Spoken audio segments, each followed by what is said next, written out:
Times news channel देख रहे आप सभी दर्शकों का बहुत बहुत स्वागत है। मैं हूं रमनदीप कौर। इस वक्त की बड़ी खबर आ रही है प्रयागराज से। क्या है पूरा मामला, देखने के लिए बने रहिए हमारे साथ। संगम नगरी प्रयागराज में इंडियन डेंटल एसोसिएशन व Aditya Birla mutual fund group के द्वारा एक सेमिनार का आयोजन किया गया, जिसमें इंडियन डेंटल एसोसिएशन के अध्यक्ष व सदस्यों ने दीप प्रज्वलित करके कार्यक्रम की शुरुआत की, जिसमें इंडियन डेंटल एसोसिएशन के सदस्य व डॉक्टर्स सम्मिलित हुए व इस मौके पर डॉक्टर आलोक व अन्य डॉक्टरों ने पुष्पगुच्छ भेंट करके अतिथियों का स्वागत किया। और सबसे बड़ी बात कि यहाँ पर सभी डॉक्टर्स को सम्मानित किया गया और साथ ही डॉक्टर को अवेयर किया गया। मसूड़ों में होने वाली समस्याओं को लेकर, किस तरह से समस्याएं होती हैं उसको लेकर इंडियन डेंटल एसोसिएशन के द्वारा डॉक्टर्स के साथ सेमिनार किया गया और लोगों को जागरूक करने के लिए प्रेरित किया गया। वहीं आदित्य बिरला ग्रुप के द्वारा यहाँ पर म्यूचुअल फंड की जानकारी डॉक्टर्स को दी गई। अपने डेंटल सर्जन्स को अपडेट करने के लिए वीडियो हमारे एक सब्जेक्ट होगा वीडियो कॉन्फ्रेंस, उसके तहत मसूड़े से संबंधित बीमारियाँ उसके बारे में हम बात कर रहे हैं, उसको अपडेट कर रहे हैं। नई नई चीज़ें बताने के लिए doctor Shivam Yadav medical college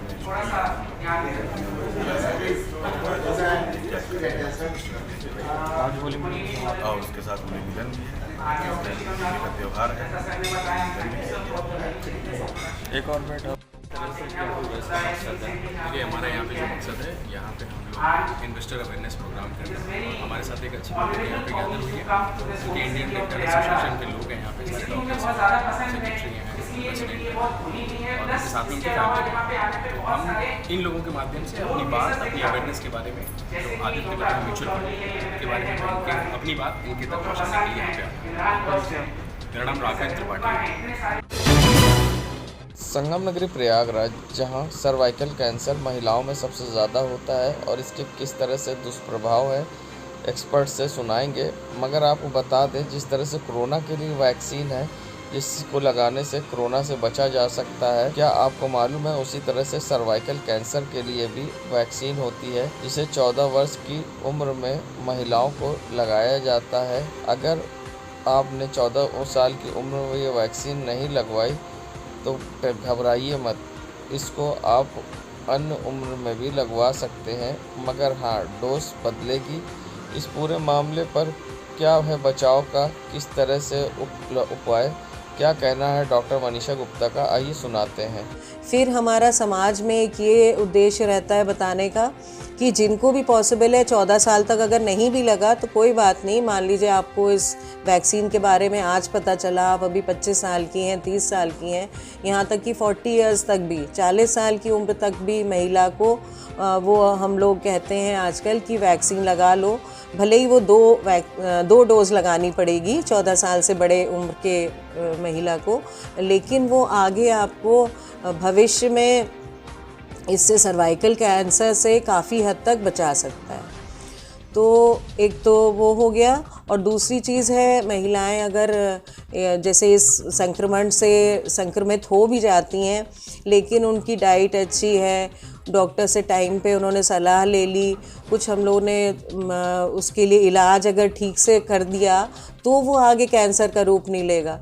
तो ये इस तरह से बचाव हम 3 स्टेप पे है। एक तो वैक्सीन से हो गया, जल्दी ही लक्षणों को पकड़ के HPV का तब हो गया, और फिर तीसरा है कि अगर ठीक है, चलिए कैंसर की शुरुआत लगती भी है डॉक्टर को, तो वो आपका फ़ौरन चेकअप करा के सब चीज़ें आपकी फटाफट करा के और आपको तभी से ट्रीटमेंट दे देगा जो कि आपकी बीमारी को जड़ से निकाल सकेगा। और अगर वही स्टेज अगर बढ़ गई, स्टेज बढ़ने का मतलब क्या होता है कैंसर का, एक मोटी तौर पे कि वो आसपास तक चला गया है, मतलब ज़्यादा गहराई में चला गया है। जो बच्चेदानी का नीचे का हिस्सा है, ग्रीवा जिसको हम सर्विक्स कहते हैं, उसको तो उसने इन्वॉल्व किया ही किया है। उसके अलावा जो आसपास के भी अंग हैं उनको भी उसने इन्वॉल्व कर गया है और ज़्यादा गहराई तक कर लिया है, जिसमें कि हम हर चीज़ तो निकाल भी नहीं सकते अब ऑपरेशन के द्वारा। और जो रेडियोथेरेपी वगैरह देते हैं, सेक देते हैं, वो भी वहाँ तक कई बार नहीं पहुँच पाती ठीक से, और पहुँचती है तो उसके बहुत सारे साइड इफ़ेक्ट्स रहते हैं, जिससे कि महिला की क्वालिटी ऑफ लाइफ खुद ही बहुत ख़राब हो जाती है। फिर हम लोगों को भी दुख होता है कि हम मरीज़ को पूरी तरह और पे ठीक नहीं कर पा रहे हैं। तो यही मेरे कुछ है संदेश। और आप लोगों को एक तो महिलाओं को अपनी डाइट का, अपना खाने पीने का, कि हरी सब्ज़ी ज़रूर रोज़ दिन में 1 बार 2 बार तो ज़रूर इंक्लूड कर लें, कुछ अंकुरित अनाज ज़रूर खा लें, प्रोटीन के लिए कुछ भी दही है, मूंगफली, चना, बाजरा, जो भी चीज़ उनको है इजीली मतलब मिल जा रही है, जो भी उनके घर के आसपास है, उसको ज़रूर लें। उससे क्या होता है, इम्यूनिटी जब अच्छी रहेगी तो वो जो HPV संक्रमण है वो खुद ही अपनी बॉडी की इम्यूनिटी से ख़त्म हो जाता है, क्योंकि संक्रमण तो देखा गया है कि मान लीजिए 70% लोगों में हो रहा है, लेकिन कैंसर मान लीजिए 50 लोगों में हुआ उतने में से। तो इसका मतलब कि जो बीच के 20-25% थे, उनको शरीर की आपकी जो ये जो रोग निरोधक क्षमता है या इम्यूनिटी है, उसने खुद ही उस वायरस को ख़त्म कर दिया और कैंसर तक उत्पन्न होने के लिए या उसकी कोशिकाओं को ख़राब करने का मौका नहीं दिया। तो डाइट का भी उतना ही रोल है। तो इस बात पे आप लोग ज़रूर ध्यान दें। और WHO ने पूरी तरह से कोशिश कर रही है अपनी स्वास्थ्य सेवाओं से भी और आप समाज के ये मैसेज पहुंचा के भी कि 2030 तक हम इस सर्वाइकल कैंसर को बिल्कुल ख़त्म कर दें। समलैंगिकता और होमोसेक्सुअलिटी क्या है और किस तरह के इसमें लक्षण होते हैं, क्या कुछ कहना है इस पूरे मामले पर डॉक्टर का और क्या है एक्सपर्ट की राय, आइए सुनाते हैं आपको। समलैंगिकता या होमोसेक्सुअलिटी क्या है और उससे संबंधित लक्षण या परेशानियां क्या क्या हैं। तो सबसे पहले हमें समझना है कि समलैंगिकता, इसमें 2 शब्दों का समन्वय है, सम और लैंगिक, यानी जो सेम सेक्स के प्रति जो लोग आकर्षित होते हैं, जैसे मर्द जो है मर्द के प्रति आकर्षित होते हैं, जिनको इंग्लिश में गे कहा जाता है। महिला जो हैं महिलाओं के प्रति आकर्षित होती हैं, जिसको इंग्लिश में लेस्बियन कहा जाता है। और यदि पुरुष या महिला पुरुष से भी आकर्षित होते हैं और महिलाओं से भी आकर्षित होते हैं तो उनको बाइसेक्सुअल कहा जाता है। और उसको LGBT, इसमें T यानी ट्रांसजेंडर भी शामिल होता है। तो समलैंगिकता में हम कह सकते हैं जो लेस्बियन होते हैं, जो गे होते हैं और जो बाइसेक्सुअल होते हैं, ऐसे व्यक्तियों को समलैंगिक या होमोसेक्सुअल कहा जाता है, यानी सेम सेक्स के प्रति आकर्षित होना। अब सवाल ये उठता है कि कैसे हम पहचानेंगे कि हम समलैंगिक हैं या नहीं हैं, क्योंकि कई बार हम खुद कंफ्यूज होते हैं अपने जेंडर को लेकर के, अपने सेक्सुअलिटी को लेकर के, कि क्या हम होमोसेक्सुअल हैं कि नहीं है, या बस एक ऐसा मेरे मन में ये कन्फ्यूजन का भाव है। तो इसके कुछ सामान्य लक्षण हैं, जैसे अगर आप अगर आप पुरुष हैं तो किसी पुरुष के प्रति आकर्षित हो रहे हैं, आपको महिलाओं में इतनी रुचि नहीं है, या महिला हैं तो महिलाओं के प्रति आकर्षित होते हैं, पुरुष के प्रति आपका आकर्षण बिल्कुल भी कम है, और सेक्सुअली शायद ऐसा हुआ हो कि आपका अपने सेम सेक्स के साथ फिज़िकल रिलेशनशिप बना हो और आपने वो उत्तेजना और वो संतुष्टि महसूस की है, जो आपको लगता है कि मुझे अपोजिट जेंडर या अपोजिट सेक्स से वो संतुष्टि नहीं मिल पाएगी। आप अपने सेम सेक्स के लोगों के बारे में जानने में ज़्यादा दिलचस्पी रखते हैं, आप इमोशनली अपने सेम सेक्स के लोगों के साथ जुड़े हैं और उनकी छोटी छोटी चीज़ों को लेकर के इतने ऑब्सेस्ड होते हैं कि अगर उन्होंने आपसे बात करना बंद कर दिया तो आप बहुत ही परेशान हो जाएंगे, या अगर उनको आप किसी और के साथ देखते हैं तो जैसे नॉर्मल मेल फीमेल के रिलेशनशिप में होता है, तो आपके अंदर एक असुरक्षा का भाव आने लगेगा और अपने सेम सेक्स के प्रति आप बहुत ज़्यादा इंटरेस्टेड होंगे। और अगर आप मूवीज़ भी देखते हैं या हम कह लें पॉर्न भी देखते हैं, तो कहीं ना कहीं अगर आप सेम सेक्स का वीडियो ज़्यादा देखते हैं तो हम कह सकते हैं कि ये होमोसेक्सुअल टेंडेंसीज़ आपके अंदर डेवलप हो रही है। मैम आपके पास बहुत से ऐसे केस आते हैं, क्या कुछ केस ऐसे भी हैं जिनके बारे में आपके पास है? जी हाँ, सबसे पहले मैं आपको बता दूं कि जो भी व्यक्ति ये सोचते हैं कि समलैंगिकता या होमोसेक्सुअलिटी एबनॉर्मल है, तो मैं आपको बता दूं हम यहाँ पे कोई एक बाउंड्री या लाइन नहीं डिसाइड कर सकते हैं कि ये नॉर्मल है या नहीं है। आपने देखा है ना कि कोरोना के समय कई सारे ऐसे व्यवहार थे जो कि एबनॉर्मल घोषित कर दिया गया था, लेकिन वो कोरोना के पहले बिल्कुल भी नॉर्मल था। हम ग्रुप में घूम सकते थे, हम बिना मास्क के कहीं भी आ जा सकते थे, हम स्कूल जाते थे, हम कॉलेज जाते थे। लेकिन कोरोना के समय ऐसी त्रासदी आई कि बिना मास्क का हमारे लिए जाना जो है वो एबनॉर्मल की श्रेणी में आने लगा। मतलब उसके लिए हमें पनिशमेंट मिलने लगे। ग्रुप में अगर हम हैं तो उसके लिए कहा गया कि नहीं, सामाजिक दूरी बनाना है, एक साथ कई लोग एक जगह इकट्ठे नहीं हो सकते। ऐसी कई सारी चीज़ें हैं। इसी वजह से होमोसेक्सुअलिटी को कभी कभी लोग असामान्य मानने लगते हैं, लेकिन हमने देखा है कि सुप्रीम कोर्ट ने भी इसको लीगल कर दिया है। तो बात ये आती है कि पहली चीज़ कि हमें समझना है कि ये सुप्रीम कोर्ट ने लीगल किया है और किसी भी इंसान की जेंडर, सेक्सुअलिटी और सेक्स 3 अलग अलग चीज़ें होती हैं। इस कॉन्सेप्ट को समझना हमारे लिए बहुत ज़रूरी है। सेक्स क्या है, जो बायोलॉजिकली हम मेल हैं या फीमेल। सेक्सुअलिटी क्या है, हमारा सेक्सुअल ओरिएंटेशन, कि सेक्सुअली हम कहाँ प्लेजर पाते हैं, सेक्सुअल इंटरेस्ट हमारा कहाँ है, सेक्सुअली प्लेजर कहाँ हमें मिलता है। और बात करें जेंडर की, तो ये एक सोशल कंस्ट्रक्ट है जिसमें कहीं ना कहीं हमारा जो सोशलाइजेशन का प्रोसेस है, जो सोशल बैकग्राउंड है, जो हमारा कल्चरल वैल्यूज़ है, उसकी उस महत्वता या उसका जो रोल होता है वो बहुत इम्पॉर्टेंट होता है।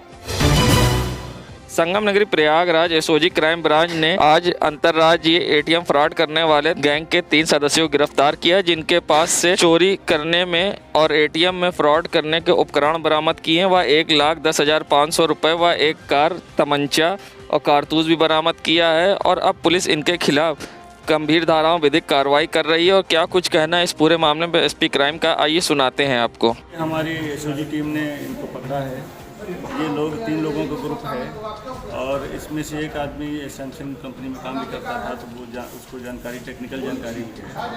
तो ये लोग एटीएम जहाँ देखते थे संस्थान में एटीएम है, कोई गार्ड नहीं लगा हुआ है, उस एटीएम में जाके इन्होंने पत्ती एक बना रखी है, तो जो डिस्पेंसर मशीन है जहाँ पे पैसे निकलते हैं वहाँ पे उसको तोड़ के पेचकस से और उसमें अपनी पत्ती फंसा देते थे। उसके बाद उसको ढक्कन को बंद करते थे। अब कोई क्लाइंट गया, उसने अपना ट्रांजेक्शन के लिए पूरा कार्रवाई की और फिर जब उसके बाद पैसे जब उसमें पैसे भी निकल जाते थे, वो पैसे उस पत्ती में फंस गए। थोड़ी देर आदमी वेट करता, उसके बाद लोग चले जाते थे। उसके बाद जब चला गया क्लाइंट तब ये गए, इन्होंने ढक्कन उठाया, वो पैसे अपने हाथ ले लिए। फिर दोबारा गया, तो इस तरीके से एक एटीएम पे हज़ारों रुपए लोग वहाँ से। इनका आपराधिक इतिहास भी है। देखिए ये इंटरस्टेट गैंग है। इन्होंने यूपी के अलावा MP, बिहार और महाराष्ट्र में भी ये काम किया है। इन पे अपने गाड़ी है, उसी से लोग मूवमेंट करते हैं और जनपदों में भी इन पे मुकदमे कायम हैं। 4 हमारे यहाँ 4 घटनाएँ इन्होंने जनपद प्रयागराज में की है, तो लगभग 7 मुकदमे साबित हैं। सर किस तरह की कार्रवाई होगी? अब इनको हमने 379 और 411 जो है IPC की धारा, उसमें हम लोगों ने इनको मुकदमे लिखे हैं। इसमें इनको ये तय है कि इनको सज़ा भी होगी और कई मुकदमे हैं एक साथ, उसमें हम लोग इनके खिलाफ गैंगस्टर एक्ट कार्रवाई। संगम नगरी प्रयागराज बुराई पर अच्छाई की जीत के पर्व होली पर इस बार बाज़ारों में अलग अलग सामान बिक रहे हैं। वहीं इस बार होली पर अलग अलग मुखौटों में सबसे ज़्यादा डिमांड मोदी जी के मुखौटों की दिखाई दी। लोगों का मानना है कि मोदी और योगी के चेहरे पर ही प्रचंड बहुमत से बीजेपी की सरकार बनी, इसलिए होली भी हम मोदी और योगी के चेहरे पर खेलेंगे। इसीलिए बाज़ारों में मोदी जी का मुखौटा बहुत तेज़ी से बिक रहा है, जिसकी बाज़ार में शॉर्टेज भी है। और क्या कुछ कहना है लोगों का, आइए सुनाते हैं। इस बार भाजपा की प्रचंड बहुमत की सरकार आई है और होली बड़े उत्साह के साथ लोग मनाएंगे।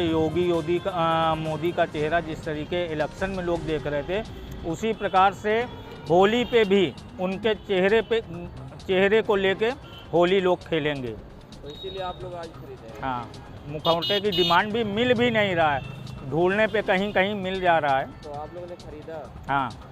क्या नाम है? रमेश तिवारी।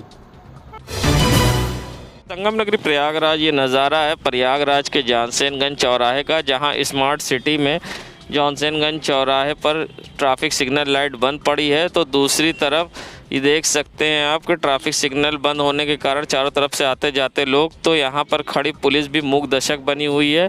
पुलिस एक गाड़ी को रोककर 4 पुलिस वाले घेर कर खड़े हैं, मगर उनको ये परवाह नहीं है कि चारों तरफ से लोग आ जा रहे हैं, बड़ी दुर्घटना हो सकती है। सबसे बड़ी बात, ट्रैफिक पुलिस और पुलिस यहाँ मूक दर्शक बनी खड़ी है और चारों तरफ से लोग आ जा रहे हैं और खुलेआम यातायात नियमों का उल्लंघन हो रहा है। उल्लंघन के साथ साथ किसी बड़े दुर्घटना को दावत भी दे रहा है। ये ट्रैफिक सिग्नल बंद पड़ा है और आप देख सकते हैं नज़ारा है जॉनसनगंज चौराहे का, जहां पर ट्रैफिक सिग्नल बंद है और दूसरी तरफ पुलिस चुपचाप खड़ी है, ना ही यातायात का पालन करा रही है और ना ही यहां किसी तरह की व्यवस्थाएं हैं और चारों तरफ से आ जा रहे लोग किसी बड़ी दुर्घटना को दे रहे हैं दावत। संगम नगरी प्रयागराज की नज़ारा है बक्सी बाज़ार का, जहां आप देख सकते हैं बक्सी बाज़ार मस्जिद के पास करीब कई दिनों से पड़े इस मलबे को ना ही नगर निगम ने हटाया है, ना ही लोगों का ध्यान है। सबसे बड़ी बात, मलबे से नाले में गंदगी गिर रही है, बगल में बड़ा नाला है जो कि यमुना नदी में मिलता है, और दूसरी तरफ सबसे बड़ी बात, यहाँ आने जाने वाले लोगों को परेशानी का सामना करना पड़ रहा है और सड़क पर इस मलबे की वजह से अतिक्रमण है। नगर निगम की लापरवाही से लगा मलबों का अंबार, जिम्मेदार बने अनजान। संगम नगरी प्रयागराज में बुराई पर अच्छाई की जीत को लेकर मनाने जाने वाले त्यौहार होली को लेकर अभी से बाज़ारों में रंगों की डिमांड दिखने लगी, मगर इस बार लोगों में ख़ास डिमांड हर्बल रंग की है, क्योंकि सबसे बड़ी बात है कि चेहरे को नुकसान नहीं पहुंचाता, और दूसरी वजह यह है कि लोग चाइना के सामान का बहिष्कार कर रहे हैं, जिसके वजह से प्रयागराज में लोगों की हर्बल रंग की डिमांड ज़्यादा दिखी है। ऐसे में क्या कहना है यहाँ दुकानदार का, आइए सुनाते हैं आपको। इस बार किस तरह से रंगों की डिमांड है, चाइनीज़ या हर्बल किस तरह से क्या है? भैया वो कोरोना काल की वजह से, कोरोना के पहले से भी था, चाइनीज़ सारे आइटम बंद हो गए थे, चाहे रंग हो चाहे जो भी हो, और सब सारे बंद होकर इस समय सिर्फ हर्बल रंग चल रहा है और चाइनीज़ गुब्बारे वगैरह सारे बंद है बाजार थे। हर्बल कलर, हर्बल अबीर, हर्बल की ही सब डिमांड ज़्यादा अबीर, हर्बल कलर लोगों को यही चाहिए, फल फ्रूट का वो बनता है, तो इसलिए वही चाहिए ही उन लोगों को। सुनील केसरवानी। संगम नगरी प्रयागराज में अंतर्राष्ट्रीय मानव अधिकार एसोसिएशन गंगा पार झूसी प्रयागराज की बैठक राष्ट्रीय प्रमुख विजय सिंह के आवास पर की गई। उक्त अवसर पर चेयरमैन सुरेश तोमर, सतपाल श्रीवास्तव, जवाहर यादव, अनुराग चौधरी, सचिव हिमांशु शर्मा, आशीष गोयल, शिव श्याम यादव, राधे श्याम महेंद्र एवं राजेश यादव आदि लोग उपस्थित रहे। बैठक में आगामी 14 अप्रैल को बाबा भीमराव अंबेडकर की 131वीं जयंती कार्यक्रम को लेकर रूपरेखा तैयार की गई, जिसमें राष्ट्रीय प्रमुख विजय सिंह ने एसोसिएशन के चेयरमैन को वृक्ष भेंट और उपस्थित सभी लोगों को वातावरण को शुद्ध हरा भरा रखने के लिए पेड़ लगाने के लिए संकल्प लिया और साथ ही एक दूसरे को संकल्प भी दिलाया गया। इस मौके पर सभी एसोसिएशन के सदस्यगण मौजूद रहे और रूपरेखा तय की गई। संगम नगरी प्रयागराज में जहां होलिका को कीड़गंज क्षेत्र में भव्य तरीके से सजाया गया है और यहां एलईडी लाइट व बीजेपी के झंडे भी इसमें होलिका पर लगाए गए हैं। आप देख सकते हैं होलिका की गोद में प्रहलाद यहां बैठे हुए हैं और साथ ही यहां पर ऊपर बीजेपी के झंडे लगाए गए हैं। जहां होली बुराई पर अच्छाई की जीत मानी जाती है, उसी तरह से बीजेपी का झंडा लगाकर इसे बीजेपी की जीत बुराई पर अच्छाई की मानी गई है। होलिका में बीजेपी के झंडे लगाए गए हैं, किस लिए लगाए गए हैं, क्या कुछ कहना है यहाँ के स्थानीयों का, किस तरह से वो मानते हैं कि बीजेपी बुराई पर अच्छाई की जीत है और बीजेपी की विजय को भी उसी नज़र से देखते हैं। क्या कुछ कहना है यहाँ के लोगों का, आइए सुनाते हैं। बुराई पे अच्छाई की जीत है, ये होलिका इसलिए मनाया जाता है और इस वजह से भी है कि इस वजह बीजेपी में अच्छी परफॉर्मेंस दिया है, इसके वजह से हम लोगों को डबल खुशी हुई, इस वजह से बीजेपी का झंडा भी लगाया है, यानी बुराई पे अच्छाई की जीत हुई। हाँ, इसी वजह से हम लोगों के हर साल इसी तरह सजता है। क्या नाम है? राजकुमार। संगम नगरी प्रयागराज में आज तरसुइया क्षेत्र के शनि मंदिर से करीब 750 किलोमीटर की शोभा यात्रा निकाली गई है। शनि महोत्सव यानी शनि मंदिर के 27वां वर्ष के स्थापना दिवस के मौके पर करीब 750 किलोमीटर की ये शोभा यात्रा निकाली गई है, जिसमें गाजे बाजे के साथ काले कपड़ों में लोग शामिल हुए हैं और ये शोभा यात्रा तरसुइया थाना क्षेत्र इलाके से कल्याणी देवी से निकाली गई है। बड़ी सुरक्षा के बीच ये शोभा यात्रा निकाली गई है। क्या कुछ कहना है मंदिर के पीठाधीश्वर का, आइए सुनाते हैं आपको। किस तरह का कार्यक्रम है और क्या पूरा महोत्सव? ये श्री शनि महोत्सव शनिदेव मंदिर की स्थापना दिवस है, जो कि इस वर्ष 27वां वर्ष है। 27 साल से निरंतर ये कार्यक्रम हो रहा है। इस दिन को हम लोग शनि महोत्सव के रूप में मनाते हैं। 4 दिन का महोत्सव होता है, जिसमें प्रथम दिन शनिदेव का मुकुट पूजन, दूसरे दिन मूर्ति और जगह जगह से निशान आते हैं, मिट्टी की प्रतिमा को लाया जाता है, गाजे बाजे के साथ यहाँ पंडाल में स्थापित किया जाता है, रात्रि में भजन संध्या का आयोजन होता है। तीसरे दिन रविवार के दिन शनि शांति यात्रा पूरी सज धज के साथ निकलती है। शनि शांति यात्रा के बाद रात्रि में फिर भजन संध्या। चौथे दिन शनि महोत्सव के सुबह शनिदेव के प्रतिमा का विसर्जन बलुआ घाट पे होगा और रात्रि में कार्यक्रम संपन्न होने की खुशी में सांस्कृतिक कार्यक्रमों का आयोजन किया जाएगा। आज ये शनि शांति यात्रा, जो कि 7.5 किलोमीटर की यात्रा है, इसमें अधिकतर भक्त काला वस्त्र पहनकर शनिदेव की यात्रा में चलते हैं, शनि शांति यात्रा को पूरी करते हैं। इस वर्ष खास हमारी